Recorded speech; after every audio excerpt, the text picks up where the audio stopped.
Hello. Hope you had a good Thanksgiving. Well, I'm back. I was supposed to get here to you guys earlier this week, and I got ill pretty easily. I was actually supposed to go to an event today, and I'm kind of homebound right now. Anyway, let's get to it. I'll comment on show B a little later. You can understand where we're going to go with this one, but let's start with some good news. A brand new character has come into the Ranma universe. Brand new for the 2024 series. Watch out for that giant spatula, because she's here. Ukyo Kawonji. This was a character I was waiting for a long time, particularly after the passing of the Japanese voice actress. The current Japanese voice actress for her is actually pretty well. As for the casting for the English voice actress, I think they got a home run here. Erica Mendez was perfect for the character. Ukyo seems to fall into all of her strengths. And her performance here was just like home run after home run. It's like going to a baseball game, Game 7 of the World Series, you go 5 for 5 for 5 home runs. Not really much else you could do here. Oh, and had 2 Gold Glove worthy catches during the game. You know, it's like going to the Super Bowl as a quarterback and throwing 500 yards for 7 touchdowns. Yeah, it was almost a perfect performance. Out of the available voice actresses right now, I would definitely have picked her myself, with one exception. There is one voice actress I thought would have been a little better, Kelly Sheridan. Kelly Sheridan was the original voice actress for Ukyo Kawonji, and she really nailed the character. Especially under the Ocean Group dub. I loved every moment she put in, a bit of effort she put into it. It really put the character onto a whole new realm, especially here in North America. But I guess since we're moving on, well, it's like the equivalent of like, it's like the equivalent of basically like, we're going to retire Joe Montana for Tom Brady. Enough of sports. You just basically trade one good voice actress for another. Let me say this. The animation here in these 2 episodes of Ukyo was exceptional. Even the voice acting was exceptional. It's amazing. Everything about these episodes were done well. And you know why? Well, in the original series, Ukyo's introduction was split into 2 episodes. Obviously, the first introducing the character and her fight on the ringside skillet. And the second episode where she tries to set up Akane and Ryoga.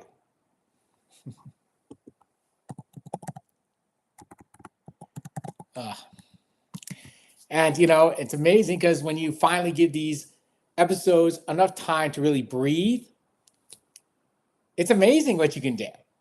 And it shows that Studio Mappa can really easily write these episodes. It didn't feel rushed at all. It felt the correct amount of effort put into these episodes. And it went out flawlessly. These were probably the 2 best episodes of this series so far. How did you stack up against the original? Well, it was almost like on par, if not better.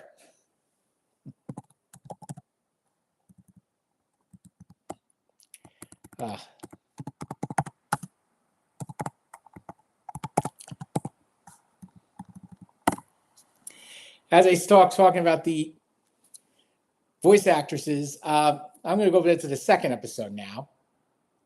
Okay. Megumi Hirabu. So I'm butchering these names, and it doesn't help the fact that my voice isn't exactly 100%. Well, I was feeling very hoarse, my voice, earlier this week. I know that didn't make absolutely no sense. Yeah, whenever I see a long name, I get a little intimidated. Hayashibara, Megumi Hayashibara, exceptional voice actress. And yeah, she was excellent in this episode too. But I really got to go about the English dub. Susie Young. Wow, she really put in a great performance during the Ryoga date with Akane. I'm not kidding you. Like she really turned on the performance. I especially love her yandere Ranma. Something I never thought I'd ever say. How Ranma acted like a yandere around Ryoga. Wow. I had to give it to the animators here. They did an excellent job too.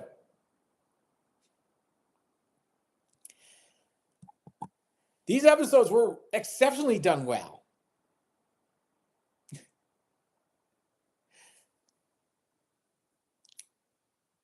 Ukio's backstory was done exceptionally well.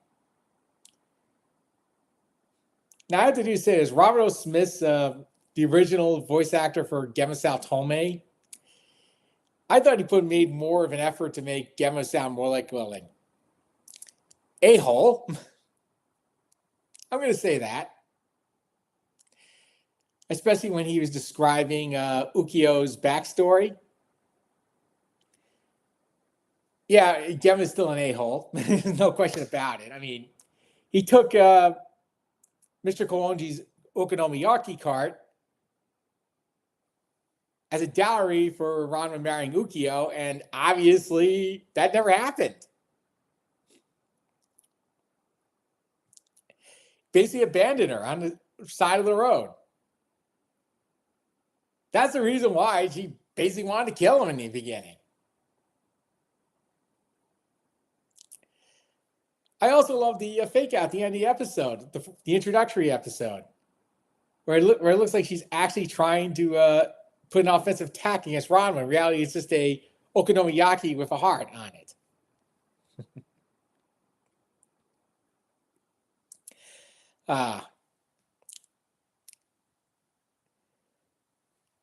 As I said, these episodes were done very well. Oh, I forgot. The one scene that was missing from the original anime. Thank you, Studio Map, for putting this one in. The introduction to Son Tendo of Ukio being Ranma's fiance. I especially have to thank him for this one. It was done exceptionally well. And I love the fact how calm he was in the beginning. And then you see his spirit haunting the Saotomes. That was an add-in I wasn't expecting, but wow, it was perfectly done. That's the only thing I was hoping we'd done in this new series. We start adding in scenes. Yeah, these two episodes were done very well. I also love the fact that the cafe was indoors in this version. Where outside, last one was an outdoor cafe, and oh yeah, Ryoga was banging his head against a telephone pole.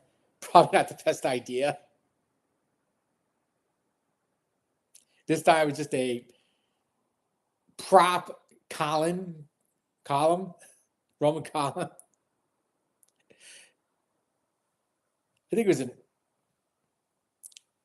I forgot how my Greek columns were, but whatever.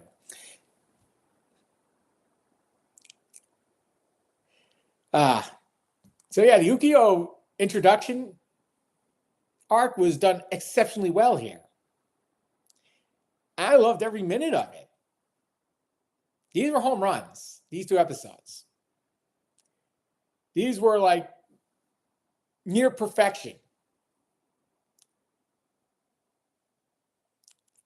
The next episode, the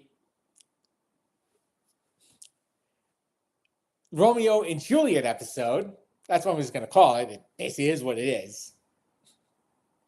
And it's amazing that nobody in the entire show,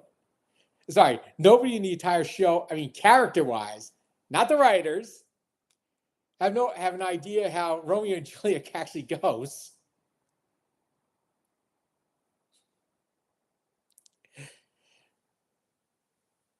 Which, once again, is pretty funny. Now, in the original one, the only real difference between the original and this is that Gozen Kuki's in this one. And the other one's Suzuki Sakagakure was the stand-in for him. And yeah, Gozen Kuki works much better in this version. So yeah, once again, a good plus. It also showed that Gozen Kuki not just being a loser, but also a semi-rapist. And once again, Kuno was on point. I'd probably say he was much more entertaining in this episode, this version. I love the fact that he had absolutely no idea what Romeo and Juliet was. All he knew, there was a kiss and a balcony. Done. Then again, it also looked like the drama club had no idea how Romeo and Juliet goes, so can you really blame him?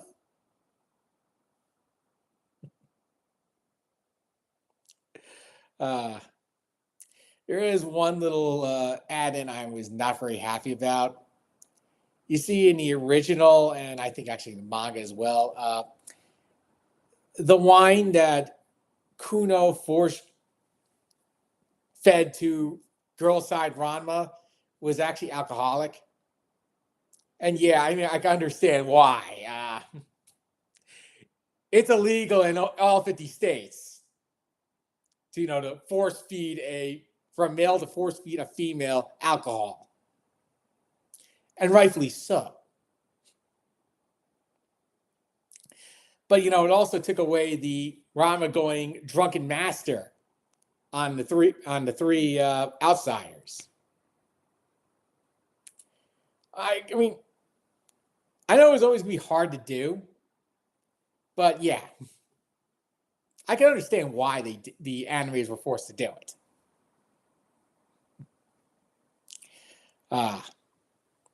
Other than that, this was a very well done episode as well. So you had 4 consecutive well done episodes. They're either on par with the original series or surpassed it. And, I credit Studio Mappa. They did an excellent job with the series. I mean, let's face it, a lot of people probably got angry over if Ukiyo was done incorrectly. You have to remember, when Ukiyo came into existence and the manga, she was one of Japan's most hated comic book characters. And I mean all of comic books. You like international comic books, you hate Ukiyo. You hate Japanese manga, you hate Ukiyo. That's how it was. A lot of people just view her as a waste of time character.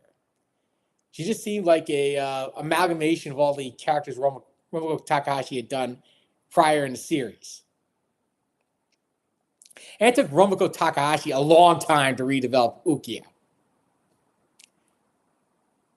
I felt kind of bad how it ended up being. Because I know she took a lot of time and effort. This was a character she really wanted to work out. And I really have to applaud the original animators at Studio Dean, or Kitty Animation, and the committee for actually reviving the character and, well, turning her into, I think the Fab Four, turning her into at least the top 4 Ranma suitors. There are only 4 suitors.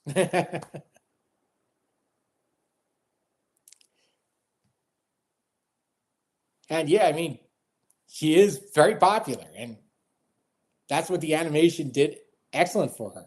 And this one, what are you going to do? Voice acting is on par. Animation is exceptionally well done. Storytelling and pacing.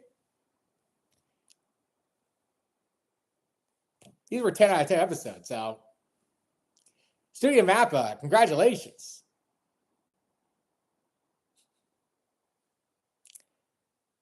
Unlike JC Staff. You know where I'm going with this one, don't you? I originally wanted to make a movie for the website.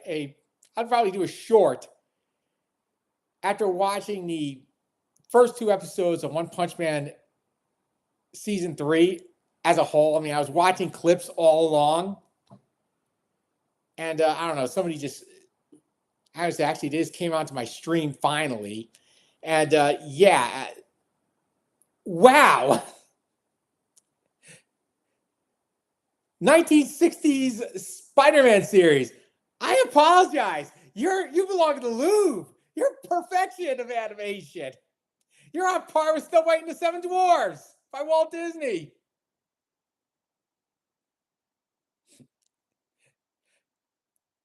Wow, it's terrible. We are in the age of suck, people. The age of suck. Especially when it comes to superheroes. Oh, we're gonna do a lazy redone reboot of the Justice League. Have fun with that one. We're gonna introduce. We at Marvel are gonna introduce our version of the Suicide Squad. To absolutely no applause. Oh, I'm sorry. We're gonna change their name after the movie and call them the New Avengers.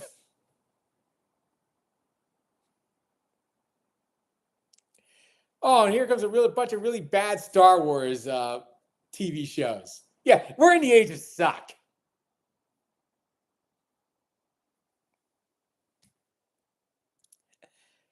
And One Punch Man definitely falls right into that.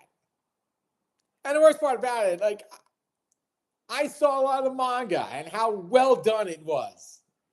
And every frame has 100 times more life than 4 seconds of animation. Any 4 seconds. All you ever see is lips move. There's like no other movement going on. And the worst part about it, most characters don't even blink. Except for Fubuki for some reason. She's the only one that's allowed to have any movement. Everybody else, gotta stay in place. Mecha Gorilla is even worse. Where it's like they went really lazy on him. Instead of like having where he's like actual animation, like cooking and stuff. No, they just have him like basically do the old 2 frames of animation of opening his lips. I hope people go out the Garu knee slide down the hill. And yeah, that's pretty freaking lazy. Now, I'm going to say this for the poor animators. Don't harass these people. These people, granted, they failed, but they were set up to fail. The committee and JC staff set them up to completely fail. And how surprising.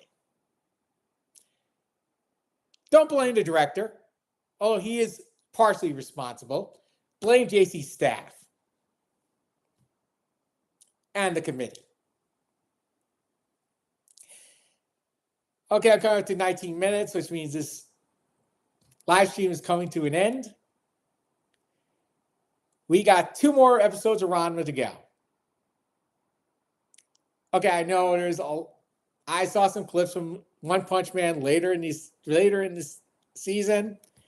They look actually quite good. Okay, it's not season 1, but what are you gonna do? Season 1 is like basically the all-star team. The true Avengers of anime in development. Anyway, I'm gonna check out. I'll see you next time. Bye.